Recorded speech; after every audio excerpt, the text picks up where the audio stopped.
Hello friends, આજે આપણે બનાવીશું ગૃહ ઉદ્યોગની રીતથી બધી ટિપ્સ સાથે વઢવાણી રાયતા મરચાં. વિડીયોમાં બતાવેલી રીત પ્રમાણે તમે મરચાંને આથશો ને તો મહિનાઓ સુધી તમારા મરચાં એવા ને એવા રહેશે.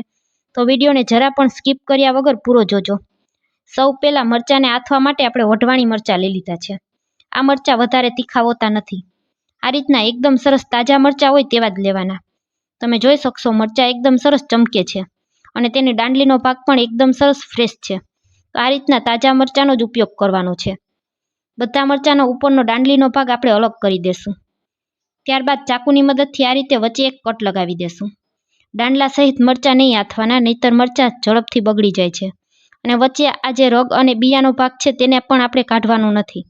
એ કાઢી નાખશો તો પણ મરચાં ઝડપથી બગડી જાય છે. બધા મરચાંને આપણે એક વાસણમાં ઉમેરી દેશું. તેમાં 1 ચમચી મીઠું અને 1 ચમચી હળદર ઉમેરી દેશું. હળદર અને મીઠાનું પ્રમાણ અહીં થોડું ચડિયાતું જ રાખવાનું છે. ચમચાની મદદથી મિક્સ કરી લેશું.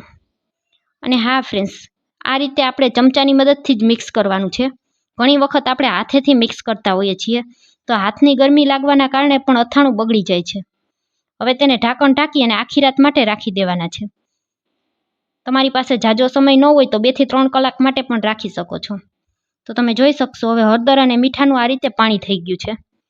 હવે આપણે તેને કોઈ કાણાવાળી ડીશમાં રાખી દેશું, જેથી કરીને વધારાનું પાણી હોય તે બધું જ નીતળી જાય. ચમચાની મદદથી આપણે તેને આ રીતે છૂટા કરી લેશું. મરચાંમાં આપણે હાથ બિલકુલ નહીં લગાવવાનો, જેથી કરીને મરચાં આપણા લાંબા સમય સુધી ફ્રેશ રહેશે. હવે તેને પંખા નીચે સૂકવવા 2 કલાક માટે રાખી દેશું. તમારી પાસે સમય ન હોય તો તમે કુમળા તડકામાં પણ રાખી શકો છો. હવે એક પેનમાં 2 મોટી ચમચી જેટલા આપણે રાઈના કુરિયા લઈ લેશું. 1 મોટી ચમચી જેટલા ધાણાના કુરિયા લઈ લેશું. અડધી ચમચી જેટલા મેથીના કુરિયા લઈ લેશું. અડધી ચમચી જેટલી આપણી વરિયાળીના કુરિયા લઈ લેશું. બધા મસાલાને ગેસ પર શેકી લેશું. ગેસની ફ્લેમને એકદમ ધીમી રાખવાની છે. ધીમા તાપ ઉપર 2 થી 3 મિનિટ સુધી મસાલાને આ રીતે શેકી લેવાના. ગૃહ ઉદ્યોગના અથાણામાં આ રીતે મસાલાને શેકીને ઉપયોગ કરવામાં આવે છે, જેથી કરીને મસાલામાં ભેજનું પ્રમાણ હોય તે બધું જ દૂર થઈ જાય અને અથાણું આપણું લાંબા સમય સુધી એવું ને એવું જ રહેશે. તો બધી ટિપ્સને ફોલો કરી અને તમે પણ એકવાર આ રેસીપીને જરૂરથી ટ્રાય કરજો. હવે આપણે તેમાં સ્વાદ પ્રમાણે મીઠું ઉમેરી દેશું. મીઠાને પણ આ રીતે શેકીને જ ઉપયોગ કરવાનો છે. બધા મસાલા શેકાઈ જાય ત્યારબાદ આપણે તેમાં મીઠું ઉમેરવાનું છે. મીઠામાં પણ ભેજનું પ્રમાણ રહેલું હોય છે. હવે મીઠું અને બધા જ મસાલા એકદમ સરસ શેકાઈ ગયા છે. હવે ગેસ બંધ કરી અને તેને આપણે એક પ્લેટમાં કાઢી લેશું. તમે જોઈ શકશો મસાલા શેકાઈ જવાથી એકદમ સરસ તેમાંથી સુગંધ આવી રહી છે. આ રીતે બધા મસાલાને શેકીને જ ઉપયોગ કરવાનો છે.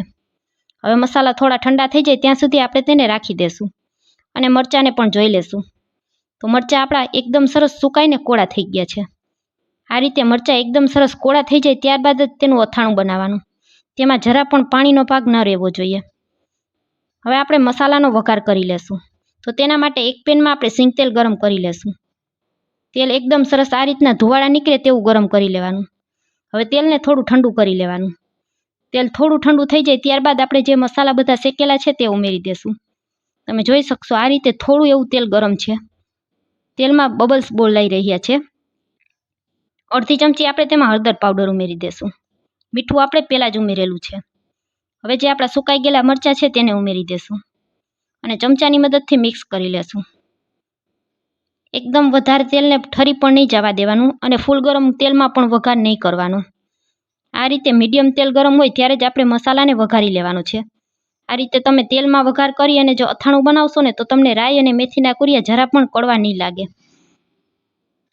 તો હવે આપણું અથાણું એકદમ સરસ મિક્સ થઈ ગયું છે. હવે અથાણાને આપણે થોડું ઠંડુ કરી લેશું. ત્યારબાદ તેમાં 1 મોટી ચમચી જેટલું વિનેગર ઉમેરી દેશું. વિનેગર અહીં અથાણામાં પ્રિઝર્વેટિવનું કામ કરશે. તમારે જો લાંબો સમય સુધી અથાણાને સ્ટોર કરવાનું હોય તો લીંબુના રસની જગ્યાએ વિનેગર જ ઉમેરવાનું. ગૃહ ઉદ્યોગમાં બનતા અથાણામાં આ રીતે વિનેગર ઉમેરવામાં આવે છે, જેથી કરીને અથાણું લાંબો સમય સુધી એવું ને એવું રહેશે. તમારે જો તરત ખાઈ જવાનું હોય તો આ રીતના લીંબુના નાના ટુકડા કરી અને મરચાં સાથે ઉમેરી દેવાના. હવે આપણું અથાણું તૈયાર થઈ ગયું છે. તો અથાણાને આપણે સર્વ કરી લેશું. ફ્રેન્ડ્સ, વિડીયોમાં બતાવેલી બધી ટિપ્સ પ્રમાણે તમે અથાણું બનાવશો ને તો તમારું અથાણું પણ એકદમ પરફેક્ટ બનશે. જરા પણ મરચાં કાળા નહીં પડે.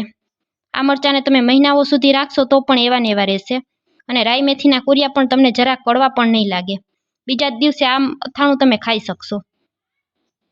તો ફ્રેન્ડ્સ, વિડીયો પૂરો જોયા પછી જો સારો લાગે તો વિડીયોને એક લાઇક કરજો, વધુમાં વધુ લોકો સાથે શેર કરજો અને મારી રેસિપીઓ તમને જોવી ગમતી હોય તો મારી ચેનલને સબસ્ક્રાઈબ કરજો અને તમને મારા રાયતા મરચાંના અથાણાની રેસિપી કેવી લાગી તે પણ કોમેન્ટ કરીને જરૂરથી જણાવજો. ફરી મળીશું આવા જ એક નવા વિડીયો સાથે.